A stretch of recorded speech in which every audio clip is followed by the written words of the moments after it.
Hello, everyone, and welcome back to The Rundown. I will be your host today, Craig DeLuz, coming at you from SHOT Show 2025, live in Las Vegas. We are checking out the newest and the coolest in the Second Amendment community, shooting, hunting, outdoor trades, whatever it is, folks, it's here. All the newest and coolest stuff. If you're watching, we've already started posting some interviews that we've done with folks within the industry doing various different things. Check those out. They'll be coming out all week. We'll be putting them out all week. There's a very, very cool one that that just ran. If you missed it, it's with called Accuracy. Accuracy Under Fire. Yeah, Accuracy Under Fire, where they have this. They do the simulation thing where you actually simulate getting shot. And wow, I would just say, yeah, I got to put on the thing where I basically got shot. Anyway, it's kind of neat. Check out the video, but check them all out because they're all really, really good. But here today, we're gonna be having a good time because you know what today is, right? You got it. Today is Hump Day.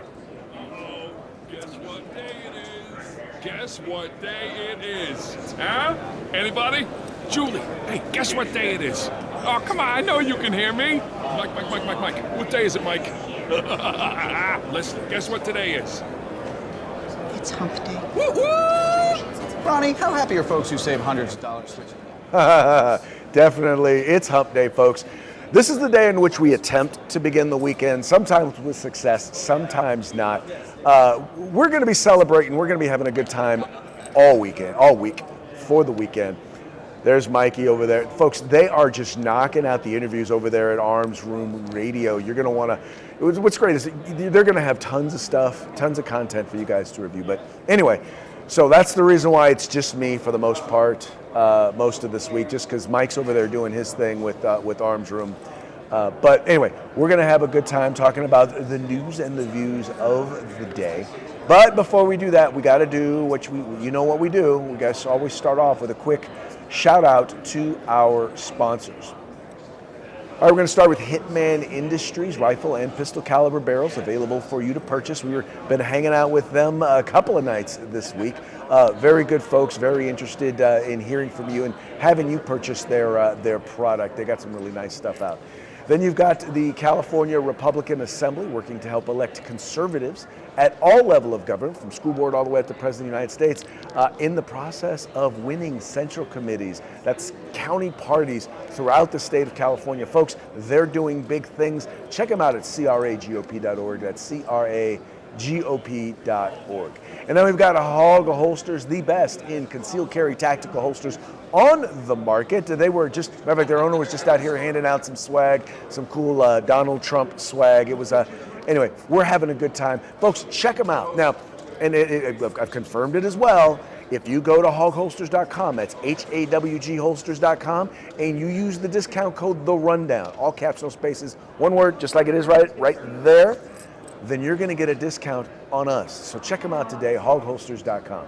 And then finally, we just had Scott here over at the table, who is the owner of uscombatgear.com. Folks, go there, check it out. Whatever you need, anything tactical, except the gun, you'll find at uscombatgear.com. They have a huge selection. They have competitive prices, fast shipping. Check them out today, once again, uscombatgear.com. All right, let's go ahead and get into today's stories. Speaking of, combat and yada, yada, yada, it's looking like 1,500 active duty troops are going to be sent to the southern border. That is being reported by the Associated Press. Here, I'm pulling up the story for you right here, and there you go.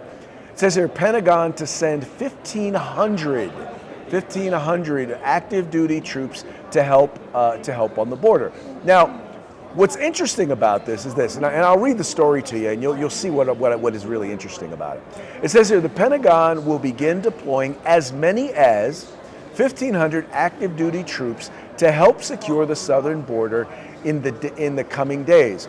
U.S. officials said Wednesday, putting in motion plans President Donald Trump laid out in executive orders shortly after he took office to crack down on illegal immigration, not immigration, illegal immigration. Of course, Associated Press, they're going to leave out the fact that he's trying to stop illegal immigration. Anyway, it says here, Acting Defense Secretary Robert Salas was expected to sign the deployment orders on Wednesday, but it wasn't yet clear which troops or units will go, and the total could fluctuate. It remains to be seen if they will end up doing law enforcement, which would put American troops in a dramatically different role for the first time in decades. Now, what's funny about this is that you just go down a little bit more in the story, and then they provide a clarification, which makes you wonder what the hell they were talking about here. But let me keep going.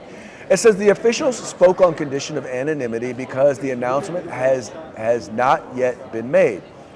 The active duty forces would join roughly 2,500 U.S. National Guard and Reserve forces already there. There are currently no active duty troops working along the roughly 2,000-mile border. The troops are expected to be used to support Border Patrol agents with logistics, transportation, and construction barriers. They have done similar duties in the past when both Trump and former President Joe Biden sent active duty troops to the border. Troops are prohibited, let me say that again, troops are prohibited by law from doing law enforcement duties under the Posse Comitatus Act, but now they're saying that may change. Trump has directed through executive order that the incoming Secretary of Defense and incoming Homeland Security Chief report back within 90 days if they think the 1807 law called the Insurrection Act should be invoked. That would allow those troops to be used in civilian law enforcement on the soil. Now, one, I think he does here want the clarification of the law, but let's be honest, mostly what we're talking about is dealing with logistics. So that's how they're going to be used. Why are you making the assumption, or why is the liberal media, why are they making the assumption that these troops are going to be used in a way to, basically to go after the people of the United States? And by the way, why did they also leave out the fact that we're talking about addressing the issue of illegal immigration? Anyway, their job in this particular case is going to be to, once again, enforce the border. Not enforce the border, but they're going to be to provide the logistics. Some of the things, so that, by the way, the people whose job it is to enforce the border will be able to enforce the border. I think he's trolling liberals. I really do believe this is what he's doing. Some of these things he does and he says, and some of the things, quite frankly, that he says he's trying to do, he's doing it because he wants them to sue him. He wants to get some clarification under the law as to what can and can't be done, what the states can do, right? Because right now you have a federal government that says, yeah, no, you don't get to try and enforce your state borders, even if the federal government is not going to do their jobs in enforcing the border. Anyway, it's going to be very interesting to see what happens once again with these 1,500 folks who go to the border. And I think his whole goal in this is to do what he promised he would do, and that is secure our southern border, to make sure that the number of people coming across our border illegally gets to a small number as possible. Anyway, gonna be fun, gonna be interesting. Now, Trump is continuing his efforts to keep on winning. That's right. The winning is continuing. Day in and day out, Trump is winning big time. Let's go over here. So he's also put Russia on notice. For those of you who may not be aware, he went out of his way to go ahead and put Russia on notice, specifically regarding what's going on there in Ukraine. Now, I love the way, this is NPR who did this, I love the way he says that Trump, let me show it here. It says Trump threatens Russia with tariffs and sanctions if it does not agree to end war. Okay, yeah, he did. But I thought he did it in about as nice a way as possible. Let me get into the piece for you here a little bit. It says here, President Trump threatened to impose high levels of tariffs and sanctions on Russia if there is no deal to end the war in Ukraine. Trump called out Russian President Vladimir Putin by name in a social media post, arguing that he always had a good relationship with the leader, but that it was time to settle this ridiculous war. We can do it the easy way or the hard way, and the easy way is always better. Trump wrote on his social media website. It's called Truth Social. Yes, it's his website. But yeah, it's called Truth Social. They don't want to give him free advertising. Anyway, it's time to make a deal. No more lives should be lost. During his campaign, Trump repeatedly said he could settle a war between Russia and Ukraine in one day if he was elected president. He would go on to claim that Putin would never have invaded had Trump been president. Now, first of all, let's be honest. He's right. Putin would not have attempted this because he knows that Donald Trump's foreign policy is basically F around and find out. Right? You try it and we will try you. And to be quite honest, there is no way that Russia is in any position to stand up to the United States. They're just not. If we were to remove, because see, what's been happening so far is when we go to help Ukraine, we say, we first of all, we just give them a little bit, just enough, and we give it to them really just kind of piecemeal, right? We don't just really say, here you go do what you got to do. Right? Same thing has been true when it comes to how Israel is dealing with Hamas. We give them a little bit and we attach all these strings to it, or we say you can't do this or you can't do that with it, or we're not going to give it to you. Well, Trump is like, look, if you don't work to end this, then we're just going to go ahead and give them what they need and let them do what they got to do. No restrictions, no nothing. We're going to allow them to pound the crap out of you. And they'll do that.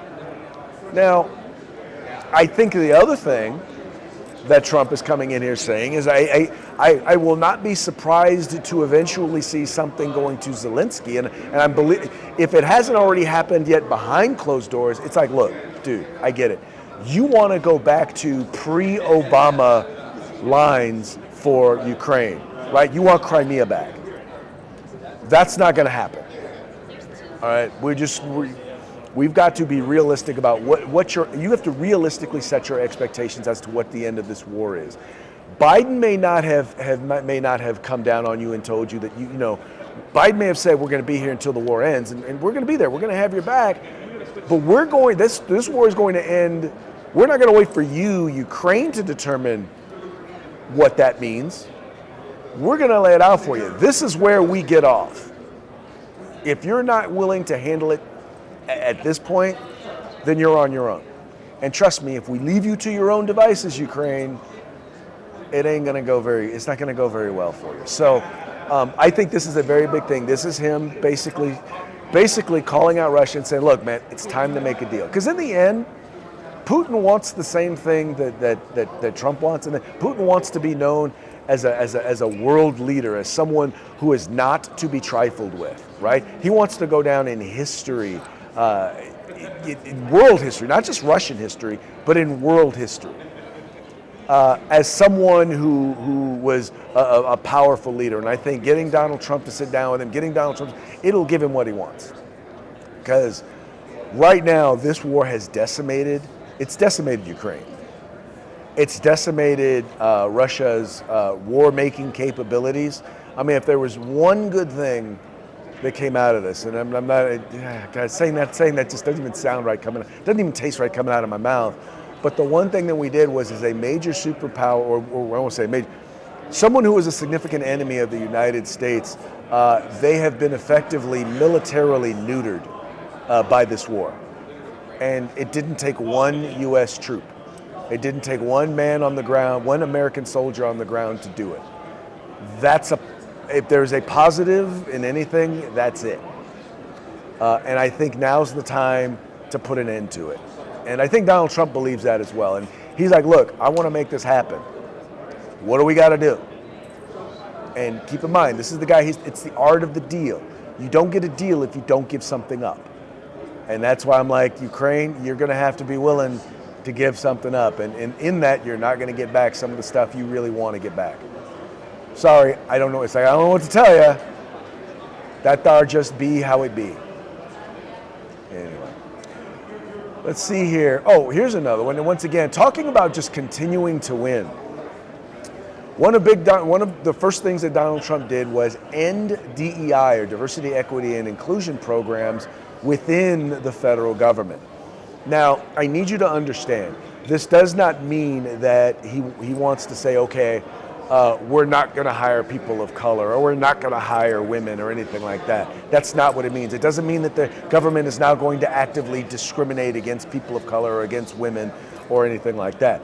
What it means is these racist programs, and I feel very comfortable calling them racist. I've sat through some of these training things. I see the way they've implemented some of these programs, and yes, they are racist. There is nothing more racist than diversity, equity, and inclusion programs. Not the concept, the programs. And he's decided that he's putting an end to it.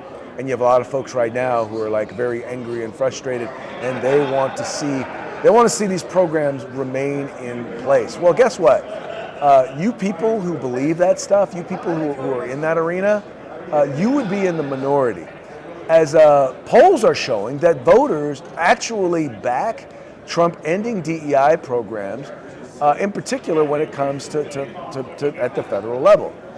In fact, nearly 1/3, 29% of voters say it is extremely important that Trump focuses on cutting DEI initiatives.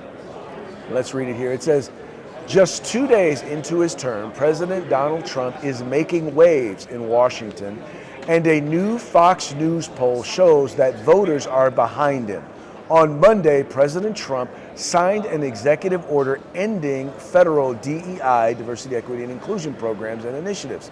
Almost 1/3 of voters, 29%, agree that it is extremely important that President Trump focuses on getting DEI out of government. When broken down by party, 44% of Republicans, 16% of Democrats, and 24% of independents want the president to axe federal DEI initiatives. For this poll, Fox News sampled 1,015 registered voters who gave their answers via landlines, cell phones, and online survey links. And by the way, this has a plus or minus of 3%, which is, pretty much about the same as most polls. Anyway, the point is people believe that this is important. And they believe it because these programs promote discrimination. Every place that they have been implemented, whether in corporate America, whether in education, whether in government, what they have found is this. Number one, it does not promote diversity. In fact, it increases strife and animosity, right? Race relations get worse under DEI with these DEI programs. Number two, the workplace, in particular the management, does not become more diverse. In fact, it becomes less diverse, right? More people of color do not wind up getting hired.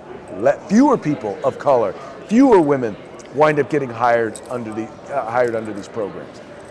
Here's the thing, and this is the way the federal government ought to do it. This is the way I know we've done it in our school district, is this. We need to be going to places we have not gone to let them know about the opportunities, right? To know about the opportunities. In our school district, we went places where people were interested, people of color were interested in becoming teachers and going to work in a school district, and said, hey, we've got opportunities. We're still going to places we've always gone, but now we're going other places to make sure. And now what we've done is we've now increased or diversified our applicant pool because we're going different places. We're letting them know that there are really good opportunities and that people like working with us and working for us. And this is a good thing for you. So apply. And then we hire the best people.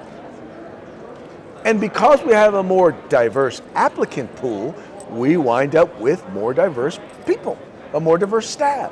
Same thing in the federal government. You let people know about the opportunities. You go to the places where people are going to get the information, and go where the people of color are, go where the women are, and make sure that they know that the opportunities are there. And when you do, you wind up with a more diverse applicant pool, you wind up with a more diverse workforce. It's not hard. Well, let me clarify. It's simple. it's not complicated, right? Most of the times, the reason why these folks, these organizations, whether it's schools, they don't have the more diversity is because people aren't applying. People aren't submitting. People don't know about the opportunities. So the idea is to help them to be able to get access to those opportunities, to know that those opportunities exist, number one. Number two, how can you take advantage of those opportunities? And in some cases where there are other underlying conditions, and let's be real, race is never really the issue. There may be other underlying issues that may be more predominant in a particular group, whether it be women or Latinos or blacks or whatever the diverse group.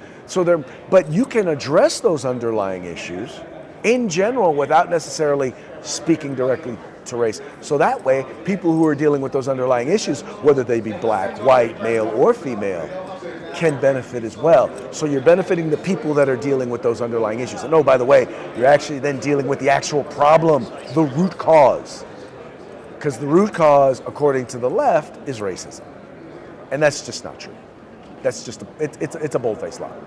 You know it, I know it, right? Now it appears that the federal government now knows it, and that's a good thing. It's a good thing that they know it and that they hopefully get it.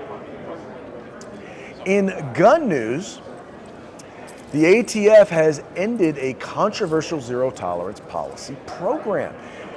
This is something that has really been bad, and it started under the Obama administration, and it was paused for a while, and then really came back with a force, and really it was really bad under the Biden administration, and that was it was their controversial. It was a zero-tolerance program where if you were an FFL or if you were a firearms retailer, you basically could lose your license for basically minor paperwork errors. Let me read a little bit of the story here. It says, criminals can get guns in a variety of ways. Rarely do they involve walking into a gun store and purchasing a firearm. We know this. They might get someone else to do it, steal them, or buy a gun stolen from someone else. But they're not walking into the store, plopping down money for a weapon, and then walking out with it. And for a long time, the ATF acted like they knew this. While they still inspected paperwork, those inspectors at least understood humans make mistakes and would direct the dealer to correct any errors. But the Biden administration came along and decided that ATF needs to treat FFL holders, federal firearms licensees, as the enemy, yanking their licenses over minor paperwork errors. Let me read a little bit of this piece right here.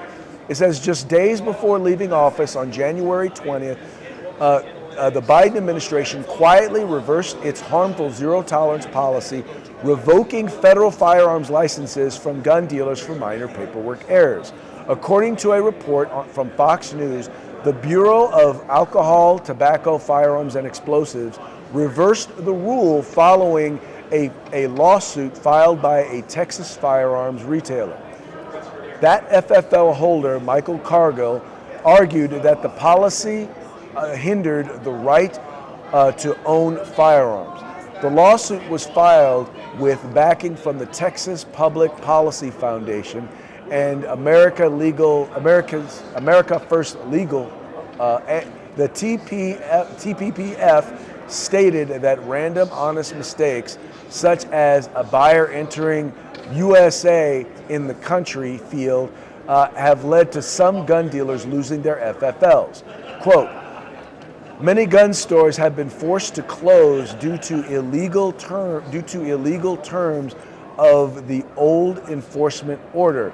Matt Miller, senior TPPF attorney and lead attorney in the case, told Fox News. The order effectively restores the old enforcement guidance, which means gun stores don't have to live in fear of honest mistakes. Now, I can tell you right now, amongst the people who are attending SHOT Show, this is a huge deal because most of these folks are firearms retailers. These are people who are in the industry.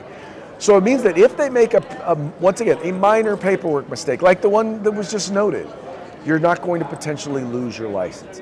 And the overwhelming majority of the issues that they deal with I say 90 to 95% of the issues that the ATF winds up having to deal with are these minor paperwork errors. And so to have those things not potentially have you lose your license, I mean, that's a huge thing, because you lose your license, you lose your business, period. And it affects FFLs for this reason. In some cases, you have people who they may be the only person who can, the only organization the way in which someone can exercise their fundamental rights within hundreds of miles. And if you're just a small mom and pop shop, and as you're trying to comply with all this stuff, a little minor paperwork error can cause you to lose your license, well then everybody that is in that small town, in that small area, that is far away from an FFL, they then lose the ability to easily access a fundamental right. This will give them this will make sure that doesn't happen. And by the way, just so you guys know, there's only a handful of FFLs in the entire country who are responsible, who have a huge majority or a large number of the straw purchases that are taking place. So for anyone who wants to argue that these firearms retailers are putting, because of these minor paperwork errors, are putting guns in the hands of criminals, they're lying to you. Let me just make it very clear. They are just flat out lying to you. Anyone who tries to make that case. Ain't nothing but just know that they are lying to you. Anyway. All right, folks, that now brings us to our parting shots. Parting shots are brought to you by Hog Holsters. Just go to hogholsters.com, use the discount code The Rundown, all caps, no spaces. Get your Hog Holster today.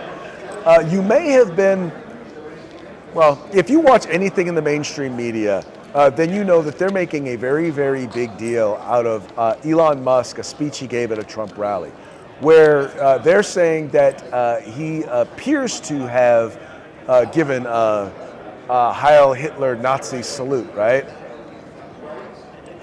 Well, this comes from our good friends over at the Babylon Bee, fake news that you can count on. Liberals briefly paused chanting death to Israel to call Elon Musk a Nazi. Yeah. Yeah, that's pretty much what's going on. But Elon Musk is not the only one that is under fire for the Nazi salute. Apparently, also according to the Babylon Bee, Superman is under fire after hundreds of images surface of him giving Nazi salute. This has got an image of Superman flying through the air with his hand pointed out. The sad part is I know some liberals who probably would agree. Yeah, he is a Nazi propagandist. I'm sorry, they do. But in other news, there is a sad day as one of the nation's leading artists. Well, business has gone kind of south for him. It says here, sad Hunter Biden is wondering why no one is buying his paintings anymore. Gee, I wonder why. Oh, funny. Okay. All right, folks. Well, before we head out, let's give one more quick shout out to our sponsors. We've got Hitman Industries, rifle and pistol caliber barrels available for you at hitmanindustries.net. The California Republican Assembly, the conscience of the Republican Party. Check them out today at cragop.org. And then you've got the best in concealed carry tactical holsters at hogholsters.com. And finally, you can get all things tactical except the gun at uscombatgear.com. Folks, thank you so much for tuning in. Thank you so much for your patience with us as we try to make this whole program and everything work being here at SHOT Show. We're having a good time. Mike misses being on the program and talking with you guys, but just know we're having a good time. And we'll be bringing more interviews with all of the folks and all the cool stuff that's going on here at SHOT Show 2025. Y'all have fun. Y'all stay safe. You know, and if you get a chance, send a few downrange. We will holla at you. At least this program, will holla at you tomorrow. But I'll be back later with a few more interviews and cool stuff here at SHOT Show 2025.